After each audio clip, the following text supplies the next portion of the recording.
Hi, this is Mark. It's May 16th, 2021, and I'm going to give you a rundown of the news.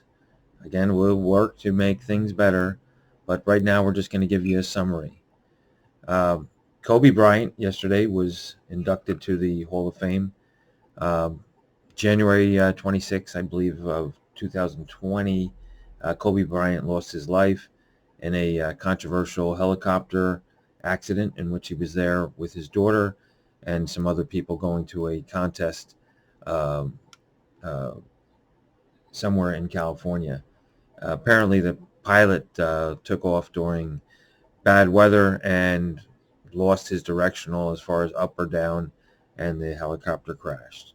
So Kobe's back in the Hall of Fame, and everyone's happy. And let's move on to the next subject.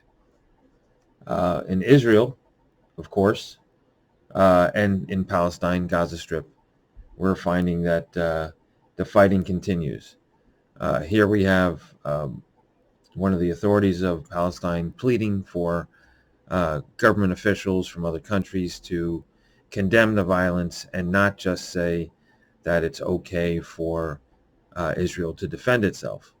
Palestinians have lost approximately 181 people at this point, many of which are children, because Israel has bombed uh, residential areas. The conflict is between the Palestinians and Israelis, going on forever, of course, in which case the Palestinians have been forced out of their homes in Jerusalem as the settlers of Israel encroach more and more towards uh, Palestinian properties. Um, this is something that takes place everywhere in the world. It seems that people feel as if they can force people out of their land. We know that in America there are some practices that go on to force people out of the neighborhood. It's a very nasty situation. Um, it's not like the Palestinians were not paying their rent. They were actually entitled to the property, but through different methods, they were uh, being not evicted, but pretty much thrown out. Protesters versus settlers is basically what this is all about. But this is an extreme event. Um, and, you have to ask yourself, which country is going to step up and decide to end this conflict? Will it be Russia? Will it be China? Or will it be the United States? Thus far, there has been no movement by the United States to pull back any type of aid or to settle things. President Joe Biden has been pretty quiet. Haven't heard much from Kamala Harris. But this is a very huge event. As more people find compassion for the Palestinians, this could lead us to a world war. I mean, this is very bad for the world to look at because you have a martyr and you have someone with tremendous power.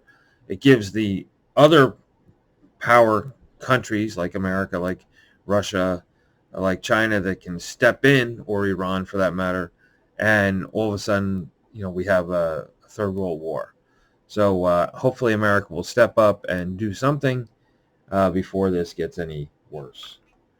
On the other hand, we do have uh, one congressperson who is definitely far left for the United States, who has been speaking up about the $4 billion per year that is given to Israel.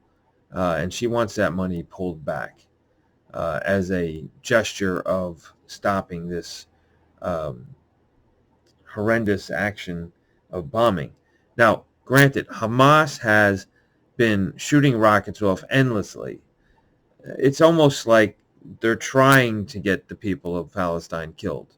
If they would stop shooting rockets off, maybe Israel would stop bombing. And I think that this congressperson should at least say that instead of just pulling back um, the money. I mean, there's got to be some logic here. And as Newsweed is trying to report this, we're trying to look at both sides. But in the meantime, when little children are losing their lives over bombing. I think that has to stop. In other news, let's take a look at what CNN has on their thing. Oh, right in the center here. Their biggest story is about a tiger that was loose in Houston. Well, there is a little bit interesting information about this tiger that was loose in Houston. For one, it's owned by a person that's actually on trial for murder. Um, he seemed to have fled the scene when they tried to talk to him about the tiger, so now he's back in jail. But the interesting story is that you get this killer of an animal in Houston wandering a neighborhood that's owned by a accused killer. It makes the story very interesting, but it's not the biggest thing that's going on in the world. Um, it seems like there's some information on welfare. We didn't get really into that. But here's a pretty big story right here about a 4-year-old boy who was found murdered in the street of Dallas. So we'll look into that tomorrow. But it's still pretty big news that should really be brought up. In other news, we're just talking about the kid reporter that interviewed Obama and called him his homeboy, was studying communications in Georgia and has died at 23 years old. This picture actually doesn't have anything to do with that, but he was a young man who interviewed Obama back when he was 10. His name was Damon Weaver, and he was 23, and he died May 1st of natural causes. Unfortunately for the family, people want more answers about exactly what those causes were, what type of disease or what have you, because this person was the future of media, and the fact that at 10 years old he interviewed Obama, President Obama, people want to know exactly what happened. And although the family is asking for privacy, I think that young Mr. Damon Weaver would probably want the news to come out.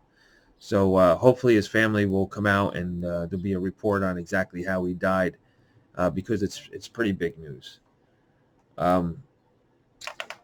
In other news, let's see what we have.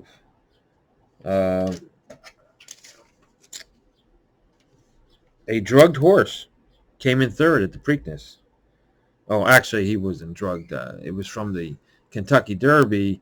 This horse, Medina, was actually rubbed down with an ointment that had a steroid in it, and apparently the steroid was absorbed into the body of the horse, and it showed up as an illegal substance. So that's the story on that. Not so much controversy, but the media made a big deal out of it about some horse that was supposedly drugged, which really wasn't the case. Last story of the day. Hang on to your old clothes, the stuff that doesn't fit. It might be worth some money, considering there are so many new startups that are taking old clothes and making new clothes out of them, or companies like RealReal and Poshmark are actually trading on the stock exchange, selling old clothes as new clothes. So hang on to your clothing. I just passed yesterday a clothing drive, and I saw that people were saying, turn in your clothes, and they look like such cool people that were sitting there asking for the clothes. I bet you they got some game going on, collecting those clothes and getting them to those new startups. Anyway, that's your news for today, May 16th, 2021, Sunday. See you later. I'm going hiking like every weekend, and I hope that one day we'll see some of you join me on the hike, because it's nothing but laughs. Have a wonderful Sunday. Thank you.